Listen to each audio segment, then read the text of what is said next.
Game today. I hope everybody's on their game because Taffer's looking around going like, what can I improve here? What can I improve here? I ain't messing around, man. Right. I know. It's Hi, not John. It's not just bars. It's systems. Do you ever offer opinions in your places and people don't want your opinions? They're like, this is not, like, meaning like you're not at work, but you're doing something else. Yes, every freaking week, man. And they don't want to hear it. They don't want to hear it. No, it happens. First of all, I have to ask you about Jon Taffer's Rescue Tour, which is what you're promoting. Because I looked at it, and at first I thought it was like, so it's like you're getting into the seminar business, kind of. It's like a three and a half hour thing with a lunch break, and you're training people, and you're giving people the secrets. But these are your tour dates. I thought it was like one event that you were promoting, and then I saw it's all summer from San Jose to Long Island. You're like a musician who just went through a divorce. It's 27 weeks, but I've been doing this a long time. So I've been doing this for 30 years, guys. So this is what I did for a living before I went on television. Oh, you actually gave talks? Bar seminars and speeches all over the world. So you're comfortable in front of the So, audience. it's what I do. That's how I sort of got on TV, is I was doing one of those, and somebody came up to me and said, you should be on TV, man. And Really? Yeah, so the industry knows me for this, and this is what I do for a living, so I'll make them money when they come. That's so great to be able to, when the show is not on, you can just do this. Yeah. Like, this has got to be so much less pressure. You just show up in the city, you talk, and you're finished. Bar rescue is tough, man. But what people don't know is, and this is what's interesting, when I'm done, two things happens. I get the proverbial check, and I get a hug. Mm-hmm. These days, the hug almost means more than a check. Because you got so many checks. Well, Yeah. yes, No problem. But I get these emails every month of people that say, I watched the show in Dubuque, Iowa, man, and it made a difference for me. It made it. So it's like really inspiring, and it's Like amazing how this BS reality platform, because we've installed cameras 2 days before I get there. You just got used to them. Right. So, if I walked into your world and spoke to you that way, you'd say, get the fuck out of here. Right. But they allow me to do this because of the fake platform. But yet on this fake platform, it becomes so freaking real. Yeah. Which is incredible. The reality is deeper because the platform created it. And they also than know if we they're met getting, normally. They also know they're getting something out of it too. They know that despite all the getting yelled at and stuff, you're going to give them something legit, which is you're going to fix a business that probably needs a lot of work. Yeah, honestly, yes. They think that, okay, so he's going to come, he's going to scream and yell at me. I'll deal with it, and I'll get a remodel out of the deal. What they don't realize is it's fucking real to me. Yeah. So I'm going to, get in there and expose your freaking demons because, if you have a failing business, you're the failure, man. You can, and you can see it in their eyes when, like, John has figured something out or is saying something that they didn't think would be on TV or they didn't think that he was going to talk about. Like, they're like, oh, and that's the moment where it gets, like, it stops being this TV show where they get to have new couches in their bar where it's like, oh my God, this is real life. Yeah. What do people? Sorry, John. What do people resist the most? Like, what piece of advice or what thing do you find that is the one that for them, most people, is the hardest? Accepting that it's them. You see, they're always going to blame something else. It's the location, it's the freaking president, it's the euro, it's Greece, it's this, it's that, it's snowed all fucking winter, it rained. They used to say, it rained today, no business. Next day, they'd say it was the first nice day, no business. Right. Too cold, no business. Too nice, no business. Everybody's out. Every day, somebody has an excuse. So if you can blame someone else, then you have no reason to change, man. But if you wake up in the morning and say, I'm failing because of me, I'm the ass, then you're not going to like that. So I got to make you look in the mirror and, hold yourself responsible. That's between you and you. Because it's funny, that's the hardest part is getting people to admit that they are self-destructive or they're stupid or they're ruining their own thing. And the hardest part... Or ego. Yeah, oh yeah. Because there's always a little truth in what they're saying. Like, the weather does affect things a little. So instead of taking that's 10% of your problem, they make it fucking 90% of the problem. You know what I mean? Like, because they don't want to be the 90%. Because there's always a little truth in it. Even if it's not a bar, even if it's other businesses and people are just self-destructive and they blame everybody else because they suck, it's frustrating to get them to look at themselves. It is. Just as a quick, just popped in my mind. Years ago, we opened a place in Seattle, Washington with a huge deck, and everybody said to me, this is a long time ago, everybody said to me, John, you're fucking nuts. It rains every day here. Who builds a place with an outside deck?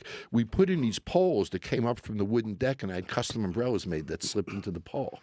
So you could pick up, walk around with the umbrella, put it down. It was really successful. We had these outdoor rain happy hours, and we turned it into something. That's cool.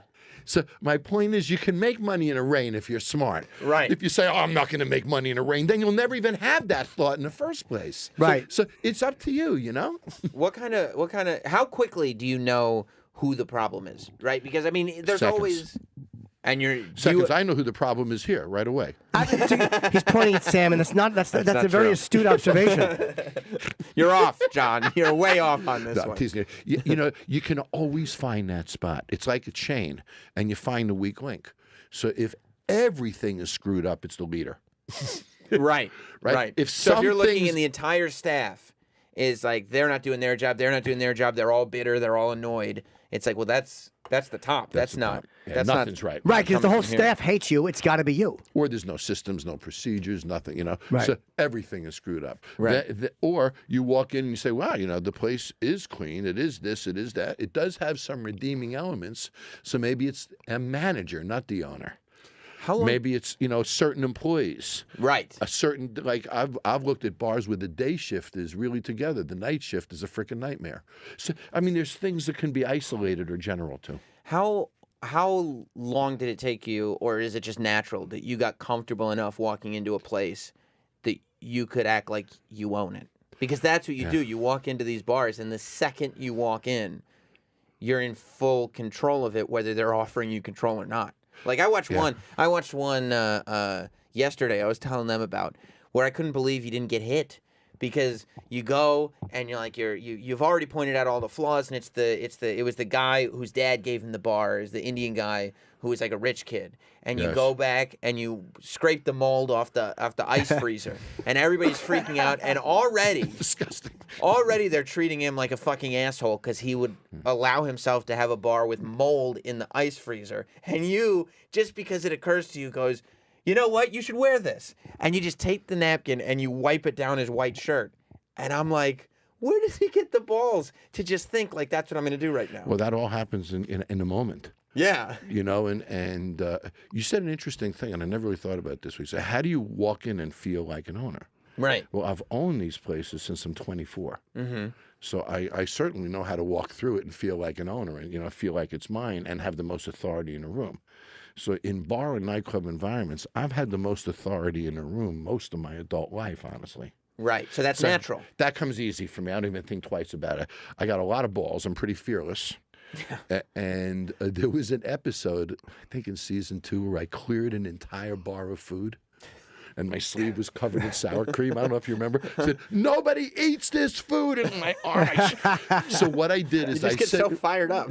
I sent somebody in to, it was the golf theme bar. I forget the name of it. I sent somebody in and I had them order everything on the menu. So the entire bar for about 12 feet are all these plates of appetizers, burgers, entrees, and the kitchen was the most disgusting I've ever seen. And this food is sitting out in the bar, and people are waiting to eat it for free. So I go out in the bar, my arm, and I, shh. After that scene, I could do fucking anything. Because you know, even if they get mad, it's still good. You're filming it, so it's still great for TV. But I didn't know I was going to do that until I did it. You know, I never know what I'm going to do until I do it. That's what's neat about the show is I have complete freedom. Do they just have to follow you? Because I watched the show, and I don't remember how long I was watching the show for, but at some point it just occurred to me, like, most of these reality shows are pretty simple to put together and throw together, and you could do them in a couple hours and you're good. But, like, this bar rescue show has so many different establishing shots and shots of this person making something, and now we're going here, and it's going to take 2 days to do this. Like, there is so much time going into each episode just to get everything that the story requires that it's mind-blowing to me. And we do it in 4 days. I mean, we do actually. Seems exhausting. And we do remodel it in 36 hours, and I'll tell you how we do it in a second. But you're right, and the extraction of the story. We don't know what it is. And we have a very close common friend, Kevin Undergaro. Yes. Who is a dear friend to both of us. Absolutely. And he texted me this morning to tell you that you're a brother too. So in any event, you know, he was shocked when he would come on a show and do recon himself. But what happens is I know nothing when I show up. I literally get about a 2.5-minute briefing. You know, it's owned by Jim. Jim's in a hole, $400,000. His wife is ready to leave him. He has 2 kids. His house is on the line. He's this, he's that, he's that. You know, they hand me a piece of paper, which I designed the format of, which gives me market demographics, median age, income, you know, makeup, all that kind of stuff. So I glance at the demographics. I hear the basic elements. They put me in a chair. I get dressed. I get right in the SUV. Wow. I then watch what's going on. And very many times the producers will think, story is, Jon takes drunk lounge, turns it into, you know, MVP sports bar. You know, that's what they hope is going to happen. I show up on set and say, guys, I'm not putting a fucking sports bar here. You're nuts. So in the beginning, everything they thought I would do, I didn't do. Now they don't think anymore. It's really complete freedom. So they let you do whatever your instincts tell you. Yeah. So one of the greatest SUV stories of all was I'm sitting in the SUV and I'm getting ready to go, and one of my producers tells me, John, we want the owner's wife to do recon with you tonight. Great. Owner's wife sits down in my SUV. Her name was Edith. And she had a gift bag with her. And I didn't know any, you know, I went, what's the gift bag for? She goes, oh, it's my 14th anniversary with my husband. I said, great, that's really nice. Tonight? She goes, yeah, and he's inside. I said, great, what'd you get him? She says, divorce papers. Wow. And that's what she's got in the bag. Then we sit down, and we're watching a monitor in the SUV, and bar rescue's real, man. And a young girl walks up to her husband, who's apparently cheating on her. I remember the episode. And says to him, are you married? And he says, there's no ring on this finger. And we're watching this with his wife. So she's besides herself. You saw this, right? Yes, she runs into the bar, throws a drink in his face, rips his shirt open, and the two of them go at it. 4 days later, they tore up the divorce papers. And about 3 months after that, nobody knows this, about 3 months after that, I got an email from them. They were having a baby. Wow. That's how real bar rescue is. But here's so it kind of fixed them in some weird way. They were like, they were at the cliff, and they were like, fuck it, let's just stick around. You know, you get them to a place where I expose everything. It's ugly. But from there's only one way to go. Right. If it's real, tell me the mindset. How can somebody be so stupid to tell a woman no ring on this finger, even though, like, they know that the place has been wired with hidden cameras because they know that the show's going to happen at some point. How can a person be that stupid to basically cheat on his wife in his bar with the hidden cameras running? Excellent question. That's an evolution. Yes. Not a decision. So he wasn't coming home at night. He was getting home drunk late at night. She was allowing it to happen. Right. So I see. Over a period of time, he developed this comfort level of this is just what I do. That he actually did it with my cameras in the building. I mean, that's how comfortable he was doing it. And obviously, the guy didn't do it on purpose because the cameras are there and fuck up his marriage. Right. So that's the last He's just thing not he would have thinking. done. He gets so comfortable, sometimes you think you can't get caught. Everyone always gets caught once they're like, I can't get caught. Then you get caught. Of course. And the cameras are there, you said, 2 days before you show up? Yeah, so they get comfortable. The built-in robo cameras that are built into the place are there 2 days before I get there. And you're recording everything. Yeah. Also, we always mess with them. They think I'm coming the next day. I show up a day early. They think I'm at another bar downtown to them. They don't know which of the two. Then they get a phone call saying he's at the other bar. And then you show up anyway. Oh, yeah. This is a good one. I'll actually install extra lighting. So let's say 8 o'clock at night, the crew will walk in, say, he went to another bar, guys. He's not coming, and they'll pull down a couple of light fixtures. Suddenly now they're themselves. Fuck it, he's not coming. Let's go have some shots. Oh, my And suddenly the reality kicks in. Wait, you're not coming to that bar ever or just that night? They think I'm not coming. I'm going to another one. We're starting to pull down lights. So I have to create reality. Yeah. But I got cameras and lights on the wall. How do I do that? So it's a challenge. So we're constantly, they don't know for sure that I'm walking in that night. Never. That's why when they walk in, they'll say, oh, shit, he's here. Right. Oh, shit, you'll see that reaction.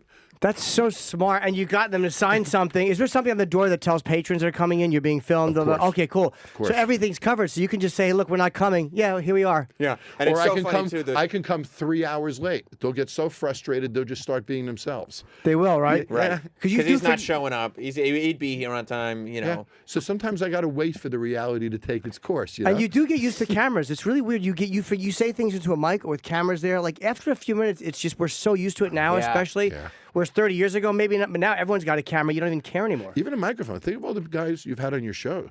that sometimes say something that they really regret saying in the moment. Sure. Yeah, absolutely. Not that you guys never have, of course. Yeah, we do for 3 hours every day. We're like, I wish that didn't happen. Okay, so I want to talk about one of your topics for a minute. So you guys were talking about how you can't get into bars, correct? And VIP lists. Were you not having a conversation? I was saying that. Yeah. So what is the dilemma? So you walk in, you're not recognized. So I'm worried, right? So our friend, our colleague Rich Voss is having an event tonight, and I always, whenever I get invited to an event, I always get worried that I'm not going to be on the list. Nobody's going to know who I am, and I'm just sitting there at the door like a schlub. You know what I mean? Looking like a putz. Looking like a putz. He's basically afraid, and what we're all afraid of is that you get up there and it's a confirmation of what you already know. Right. Wow, I'm not on the list. I really am a non-entity. And nobody knows who the hell I am. No one knows who I am. I'm a flop. Even when they do, they don't care. They don't care. Yeah. Oh, yeah, I do know you, but no, you can't come in. Right. Or they're tweeting, you see Sam waiting to get in, and they're not letting him in. That's hilarious. So it's all designation. What right? do you mean? You have to be marked on the list a certain way. Mm-hmm. So there's being on the list, and then there's being on the VIP list, being on the top of the list, being in certain areas, being in certain table areas, etc. Right. So it isn't just being on the list. It's how you're on the list that matters. Yeah. So next time you come to Vegas, I'll give you a lesson. I'll straighten you out on this. Okay? Yeah? You'll get me to the top of these lists? I will get you on the right list in the right place, and I'll teach you how this is done. I promise. I'm never on lists either. Every time. There's nothing worse than when they go through it, and they're like, Norton? I'm not. When you see that they go back to the first page again, you're like, oh, fuck, I'm not on the list. It's the worst feeling. Yeah, I did that. I did that last time I had a WWE show. I pulled up to the parking lot just because they changed their parking lot thing. And usually it's like the guy there knows who I am, so it's okay. But this time it was a different guy. And so you were fucked. And he was like, what's your name? And I was like, oh, no. And he pulls out a list, and I was like, oh, no. I had to go just park in the regular parking lot. You were on the list? No, and walk across the street, and everybody's like, oh, Sam, like, aren't you supposed to be? Yeah, hi guys, I'm going in that way. Every once in a while, you meet an actor who wears a hat with his own name and logo on it. You know what I mean? You'll meet a guy like that who just makes certain that you know. So he's got the Jim Norton shirt, the Jim Norton hat. You know what I'm saying? You can't not know. And then not only will it say Jim Norton, it'll say Sirius Radio, blah, blah, blah. I mean, so he establishes the credibility. I used to have a friend years ago who never had a girl. Now he's probably 75 years old. He never had a girlfriend for more than 3 weeks in his life, this guy. And he had a Ferrari and he had a limo. And he would send a limo driver to pick up his dates and bring them back to him so that the limo driver could set everything up. So the limo driver was taught what to say and the money that he had and how he is and the demand he has and blah, blah, blah. So the pump was primed by the time he got into the car. So that's what some of these guys do with the hat and the shirts. They got to sort of, but how do you walk around with your own name on your chest? You know what I'm saying? I agree with you. So either you're a putz for not being known, or you're a putz for having your name on your shirt. Either way, we wind up being a putz in that situation. Or you're a genius who sends a limo driver. This guy I want to discuss. What a smart move that is. He was probably younger girls, hot younger women, right? And he was older, typically, yes. And the limo driver knew to pump them up so the girls get in and they feel like that's so fucking smart. So I'm taking you, do you know much about him? I'm taking you to see him, and let me tell you a little about him, and blah, blah, blah, blah, blah, blah. And would they know that they were being primed by technically the guy they were going to see, or did he do it in a way where they had no idea that this was... No idea. Suddenly he was running a little late, so they were picked up first. Oh, so just a driver. Now you got to understand, when you start something with a relationship with such total bullshit, that's why it lasts for only 3 weeks. Sure. Yeah. Yeah. So in a way, it was successful. I'd be embarrassed to ask like a radio show. You don't get season 2, you know? Yeah. That's it. You get up there and you get in there once, but sometimes you're like, you know what? I didn't belong here to begin with. Right. I'll just be happy. This was supposed to be temporary. It was supposed to be temporary. Most guys never get this far. Fuck it. We had sex a couple of times. I'll just, Yeah. Next. Yeah. So is he still living? Is he still dating younger women, or is he married now? I'm sure he's still trying. No, oh, good for him. Yeah, he knows the tricks. He better be. How long you lived in Vegas? In Vegas close to 4 years now. Oh, you just went out a couple years ago. Okay, why'd you go to Vegas? A couple of reasons. Taxes? Well, actually, I lived in Florida. I moved from L.A. to Florida. I'm actually incorrect. And I didn't expect Bar Rescue to be such a hit. Tell you the truth, I thought I'd make a pilot and go home. I never expected this. Right. I just finished my 147th episode. Been on the air now almost 6 years. We air 750 hours a year with these Sunday marathons.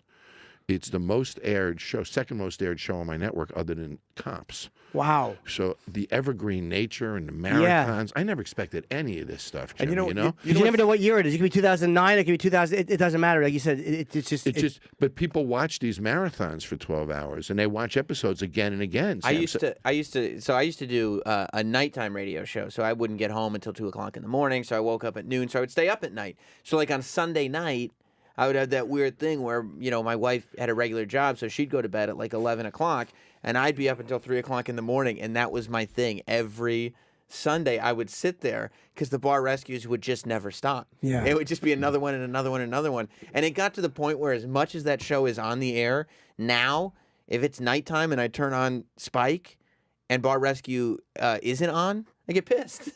I get emails from people. Why is a Bar Rescue on? When they skip a Sunday every once in a while for a holiday or something, people are pissed. Where is it? Where is it? It's like they're used to having it there. Yeah. It's a strange thing. You could have never predicted it. So you moved to Florida having no idea that this would go through the roof. No, because my company was based in Florida and such, which is a big hospitality state. Sure. And we do consulting work. We develop hotels and restaurants and bars. We do serious work. Okay. We have Fortune 500 clients, big corporations as well as small ones, and we have a multi-million-dollar consulting practice. And then what made you go to Vegas? We're a serious company. So gamble? Now the TV show became a success. I'm flying back and forth from Florida to L.A. The trip's killing me, Jim. It's a day back and forth. Sure. So I'm losing 3-4 days a month going back and forth. So then during first season of the TV show, I tried to fit the TV show into my other life. Yep. First season was 10 episodes. Second season was 10 episodes. Third season was 40 episodes. Fourth season was 50 episodes. Fifth season was 43 episodes, and I just signed for 20 more. Wow. So now the show didn't fit in my life. I had to fit my life into the show. So I had a choice of moving to L.A. or moving to Nevada. And I chose Nevada. Taxes, as you said, is one thing, but it's also a great place. Do you gamble though? The casinos to me would be so scary. But no, I'm not a big gambler. But that's not what got you there. No, not at all. I have other businesses there too. Yeah, Vegas scares me. It's a great place to live. I love Vegas, but I'd be afraid to be there all the time. I'm so weak. Like I know too many temptations. Dude, I don't even gamble much. Yeah. But I'm like, I know I would if I was there every day. Like I'd be bored one day and go, let me just try it, and I'd win, and I'd be like fucking. And a week later, I'm blowing guys on the side of the road. Every once in a while, you'll see a husband and a wife, and they get in the elevator. And the husband looks at the wife and says, "Give me the fucking money I told you not to give me." Really? Yeah. Or she'll say something to him. He'll say to her, "You lost $500." She goes, "You lost $5,000." Then he says, "But I know how to gamble." Right. You hear the most ridiculous things between husband and wives when they're walking through. Blaming each other for losing the money. Yeah, it's a real tough one. So you're not on the strip though. No, I'm in suburban. Okay. When you no blinking lights nearby. When the show took off and you become this television character, does that make the consulting business off TV more difficult? Like, is it more difficult to be taken seriously as a real consultant, a real businessman who's got legitimate experience, not just the guy who yells at people on TV? That's a great question, Sam. Yeah. And the credibility that I had of 30 years doing this before TV has helped. Yeah. But when people meet me now who are in the industry that don't know, because now if you Google me, all you see is TV. Right. You got to go back 500 pages to find the real industry stuff on me. So yes, they expect me to be a raving maniac. They don't expect me to be as professional as I am.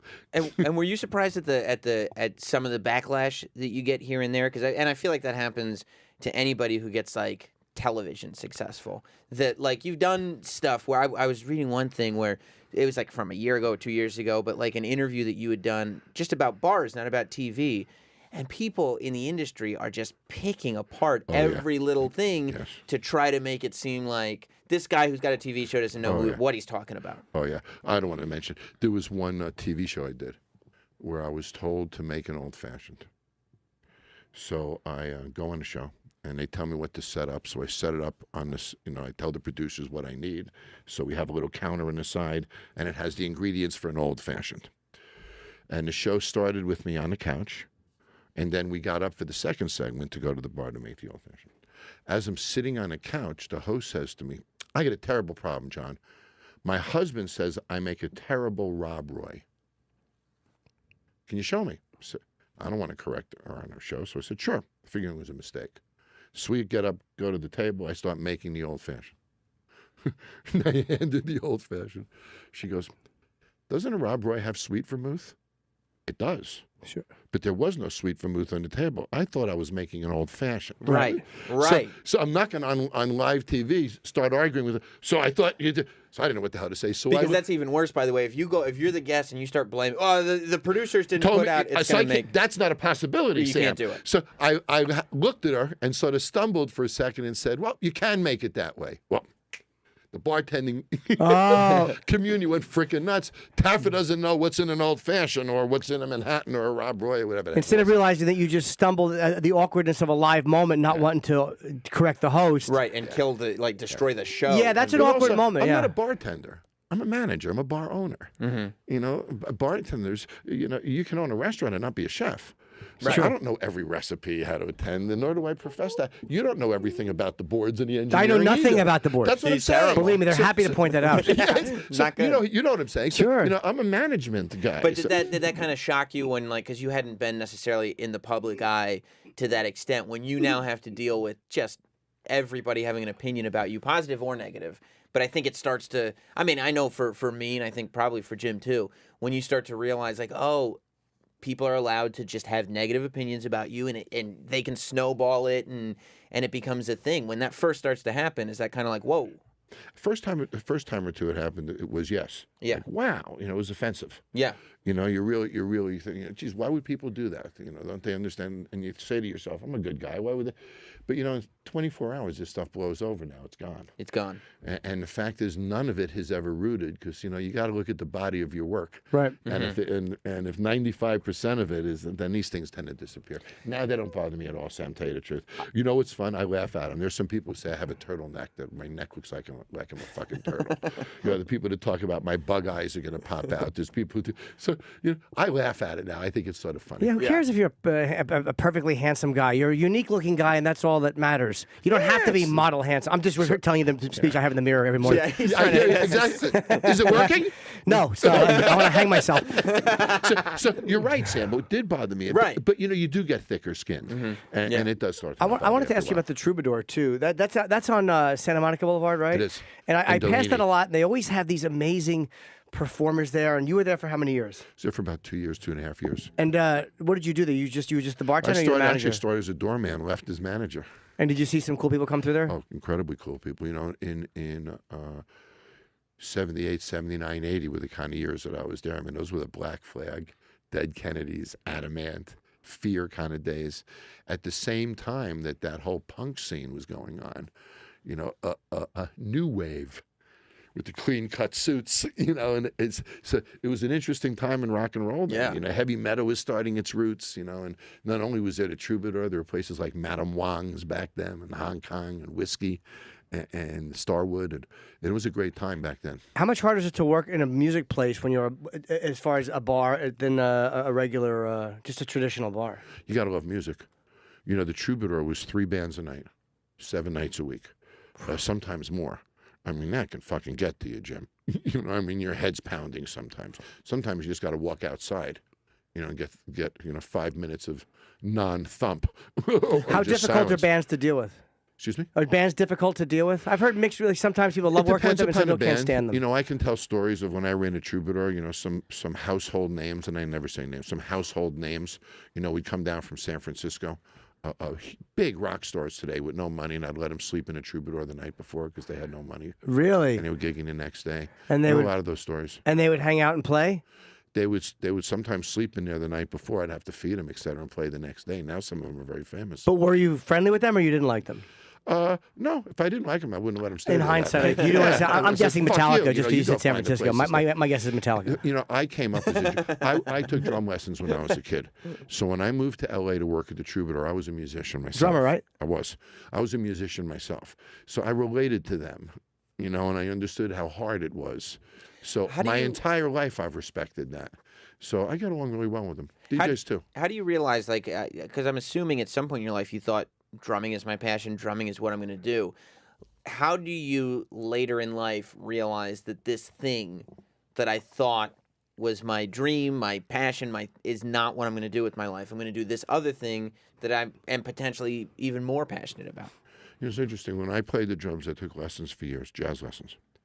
And I never, ever said to myself when I was a kid that I wanted to be a rock star. That was never... I wanted to play the drums. Just for playing drums. Right. And I really loved reading the music and playing it and played it all the time. It was really a passion to me. You can play baseball as a kid, but never expect to be a professional baseball player. Right. You just love doing it. You played in college, too. So what happened was through music, I got exposed to the nightclubs. Once exposed to the nightclubs, I really loved the operations part and stuff. So really one migrated to the other is what happened, Sam. But it wasn't that I consciously left one for the other. It's that I really liked what I was doing today. So I did it again tomorrow, did it again the next day, and there you go. Plus, drumming is a motherfucker, man. Drummers are always the first ones to go because it's just so hard on your body. Yeah. Did you see Beware of Mr. Baker? Yeah, of course. Of course. I love him, but he is one feisty dude. He's psychotic. Yes, we can say it. He was one motherfucker in that film. Yeah. I mean, shitting on John Bonham like he wasn't that great. Jesus, dude. Jesus. Well, he feels he's the best in the world, but you got to tell you, when they did their Royal Albert Hall and Madison Square Garden gig, and he was 68 years old up there drumming a few years ago, he gained some respect. Yeah. But you're right. He's not the kind of guy you want to travel in a small tour bus. Yeah, he seems with. very difficult. Yeah. Can you imagine spending a month with him in a tour bus? I've worked with people who are difficult before, but even they're never on that level of psychotic because he seemed like he would hit people. Well, now it makes sense why Cream didn't stay together. Yeah. When you're that good and nobody wants to work with you, there's a problem. Yeah. And then you look at a guy like Clapton who worked with him who's a decent guy. I love the fact that he just showed up and no one had the heart to tell him we don't want you in the band anymore. He was such a psychopath. Nobody wanted to tell him you're out of the band, so he just played. The key didn't fit in the rehearsal studio door anymore, Yeah. I don't know what happened. I guess it must be. I want to ask you about an invention of yours that I've talked about on the radio a lot. Because I've talked about it, especially when I was doing my night show. I used to talk about Bar Rescue all the time because I watched it so much. But you are the inventor of the butt funnel, is that right? I am. I'm a fan of the butt funnel. You've talked about it on many an episode. It is a contraption, Jim, in a bar where you just kind of put two. They could be half walls or cylinders or whatever it is, but it's meant so that two people have to cross through this smaller area, and they go either butt to butt or front to front. But it is designed. It is architecturally designed to increase social interactivity. So you're heading to the dance floor. You got to go through the butt funnel, this narrow entryway. Now, if you want to avoid it, you can go around and avoid it. But let's say there's a hot girl approaching the floor. So you time yourself to the butt funnel. So the two of you go through the butt funnel at the same time. Now, you might go through face to face. That's a score. That's a score, yeah. I mean, your faces are inches. You got to look in each other's eyes. You got to say hello. It forces Plus, the you contact. can try for some pelvis action. Sure. So the take it fun, forward. So you're a sick fuck, huh? Well, I'm just saying it's something you could do. Yeah. So now you're really excited because you're getting close and she's still facing you. Right. So you're convinced you're going through face to face. Last minute, she spins. And you're facing her ass as you go through. So it's basically forced. The fetish is called frottage, where people rub against you. Yeah, I had that in high school where I would graze asses. That's basically an excuse to graze like in high school. It's phenomenal. I would love to see you. But it creates that contact. Yeah. Does it people interact more, or does it just make for an awkward, like, excuse me, or do people actually talk more? because they smile. They do. They laugh. Remember, the music is playing. It's a festive environment. It's not a supermarket where it would frustrate you. Right. Okay. Nobody has handbags. Nobody has this. But I have no rap in those moments, though. I have zero ability. Everybody's watching out for the Jim Norton creep who just hangs out next to the butt funnel all night waiting for a hot girl to go in so he can jump I take in a with Cialis in the parking lot and then walk to the butt funnel all day. Then the one time he jumps, he thinks his timing is right. He trips and falls. Of course he does. He just gets walked on as somebody else goes through the butt funnel by themselves. That's the worst scene for me is those bars and nightclubs and like where there's my self-esteem nosedives, no ability to communicate in those. There's an art to being in those places and succeeding. There is. I don't drink much. And the reason why I don't is because when I was coming up in this business for years, Jim, I watched people make complete asses of themselves. Yeah. Heard every pickup line, every turn down line. So guys at our worst. night after night after night. So, it taught me to keep my shit together. I didn't want to be one of those guys. Yeah. Yeah. I mean, and yeah, because then you can actually use your brain to try to communicate on a level. Plus, if you're drunk, you may stumble when you're trying to get into the butt funnel, and that's the last thing you want to do. Yeah. Or you get into it, you don't realize there's a guy before her coming in, and you're like, oh, fuck. Oh, for Pete's sake. The guy's just looking at you like, why'd you jump in the butt funnel? Exactly. Dude? Why are you still facing me? Yeah, what are you doing? So I don't know. You want a great quick troubadour story? Sure. Yeah. So, late 70s, the owner of the Troubadour decides he's going to give the nightclub to Native Americans this night as a fundraiser. And this was before Indian gaming, when the Native American community was really struggling economically. So in the Troubadour that night were Indian comics, Indian drummers, Indian dancers, Indian artists, the whole, it was a great place. Even the guy who played Chief in One Flew Over the Cuckoo's Nest were there. Famous Hollywood Indians are there, blah, blah, blah. And it's a real, serious fundraiser for them. This was the day that the Washington Redskins lost a football game in the last couple of minutes against the Cowboys, I believe it was, in the playoffs. Either would have put them in the next round or in the Super Bowl, I forget what it was. I had a $20 bet with a friend of mine who is an entertainment lawyer. I was standing at the end of the Troubadour bar drinking ginger ale. Guy walks through the front door. The game had just ended and screams at the top of his lungs, "Those fucking Redskins." In a room of 400 Native Americans. So he walked through the front door to Troubadour expecting the normal rock and roll crowd, saw me scream from 20 feet away, "Those fucking Redskins." I looked up. I didn't even notice it at the time, to tell you the truth. He screamed it a second time, "Those fucking Redskins," and they broke his collarbone. It was one of the worst. Yeah, it was one of the worst misunderstandings I ever remember. They thought he was just mad that they were in the bar. They thought he was being an asshole. He was actually one of most non-asshole, but they kicked the shit out of non-prejudicial him. guis in the world. Well, because he said it twice, and he screamed it, and he said it in anger. Yeah. "Those fuck me." So funny. In hindsight, that's hilarious. Yeah, they must have all felt so silly when it was over. Yeah. The game. Oh, all right. Sorry. They just leave. There was a closet by the front bar, and the bathrooms are all the way in the back. So during a show, if you're a bartender, you got to take a leak. There's a line back there. So you can't leave the bar and not come back for a half hour. So they would have these big glass Tropicana orange juice bottles. And they'd keep them in a closet by the bar, so you'd pee in a bottle and leave it on the shelf. And one day I walked into the closet. It had a spring on the door. It slammed, and the freaking thing fell off the shelf at the floor. And piss all over the floor? Yeah. So let me ask you, when you're doing these, do you see bugs and like rodent conditions? You do, right? Very often. We've seen rats. We've had actually rats walk into our feet. I mean, you actually feel it hit your shoe. I saw one where there's a raccoon in the ceiling. Yes. There's a raccoon in the bar. Yeah. Raccoons are almost like they can come in from the roof. They can jump off a tree. Like in a raccoon. The drop ceiling with shitting in the holes in the drop ceiling and the shit sitting on the freaking bar. That's bad. Raccoon shit on the bar. Okay, yeah, I didn't take it that many steps. I just thought it'd be cute to have the little guy scampering around, not realizing he'd be shitting and pissing. My wife did recon for me. Remember Headhunters? Headhunters episode in Austin, Texas. My wife does recon. This was a Class 5 infestation. Oh, yeah. So as my wife is sitting next to me, there are bugs walking across her toes in her open show. She freaked, told me to go fuck myself, and walked out of the bar. Class 5 is the worst infestation. I had to shut it down, and we had videos of it. We showed it in the episode. That was really disgusting. Did they fix it? Yeah, we fixed it. How did you fix it? You just debug the whole thing and then plug up where they're coming in? Sometimes I got to shut production down for a day and deal with these matters. I've had a floor collapse. We had to shut down production and deal with Murphy's Law, that episode. I've had, had to shut down for fumigating. I can't do it if it's unsafe.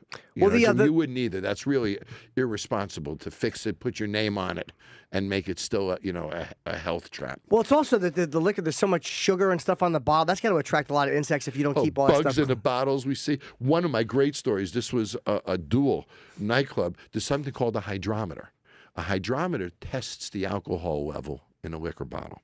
So there's a particular Call brand gin, I won't mention the name, that's 86 proof. So I take that bottle, I put it down, I put the hydrometer in it. It's only 80 proof. So either somebody's pouring water in that bottle, or they're taking cheap gin, bar gin, which is 80 proof, and they're pouring in the premium gin bottle, which is so I've seen that, all sorts of ripoffs. Do you test a lot of the bottles? Sure. Is that what they have, the hydrometers? Will inspectors ever go in and test them to make sure that you're serving? You bet they will. You bet they will. So you can't water it down without fear of repercussion that you could get in trouble like legally for that. Yes, as a matter of fact, there was an incident not too long ago, year and a half ago, with a restaurant chain. I won't say which one in New Jersey. The franchisee was busted putting bad liquor in and even putting tea and stuff in the liquor bottles, and it was a national chain franchisee who did it. What's the purpose of doing that? If the money's going to you. Stupid. They find bugs in the ice bins. So, where they scoop up the ice, like there's bugs at the bottom of it. They find bugs, like you said, in the liquor bottles. So, like, you just hold it up to the light and you can see the dead bugs at the bottom of the bottle that they're pouring from. The one that I was talking about where he wiped the mold on the guy's shirt, there was dead mice right behind the wall. Okay. What wasn't living or bacterial that I found behind a bar? Trivia question for you, Sam. It wasn't alive. It wasn't dirt or filth, but it was incredibly disgusting. Rich Voss. Good guess. I don't remember. Used condom. Oh, I do remember that one. Yeah.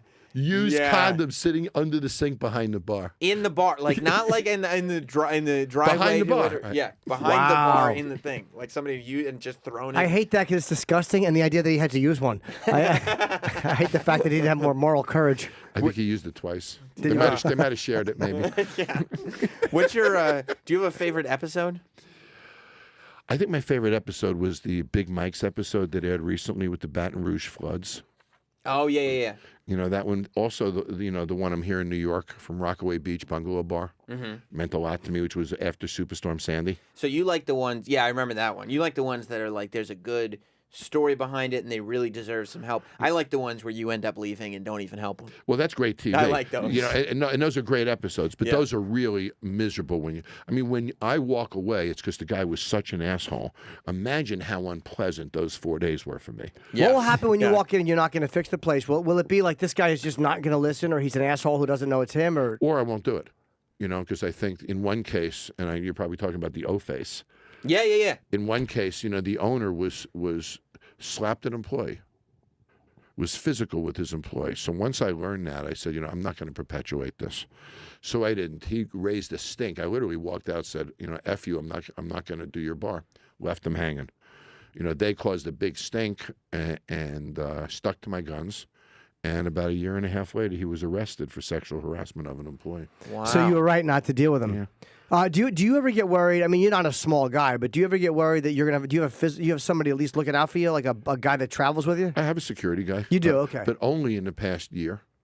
Before that, I never did. You didn't. No. Wow. But you were never afraid it's going to get physical. No, that was a big concern of our friend Kevin Undergaro. That I never had security. He always used to harass the hell out of me. I'm a pretty big guy, and I'm about verbal confidence. And typically, you don't mess with a guy who is displaying a real lot of confidence. And plus, you're there, and they know why you're there. It's not like you're fucking ambushing them. Yeah. They know you're there. Yeah. But you could still have a situation where, like a battered wife scenario, where you go to arrest the husband, and the wife is going to defend the husband, even though he's hitting her. Like you go and you start shitting on the owner of this bar who's treating his staff poorly. You make whatever comments you want to make. He hits you. If you're going to swing back, all of a sudden his staff that you're there to help, they're going to jump on you. Yeah.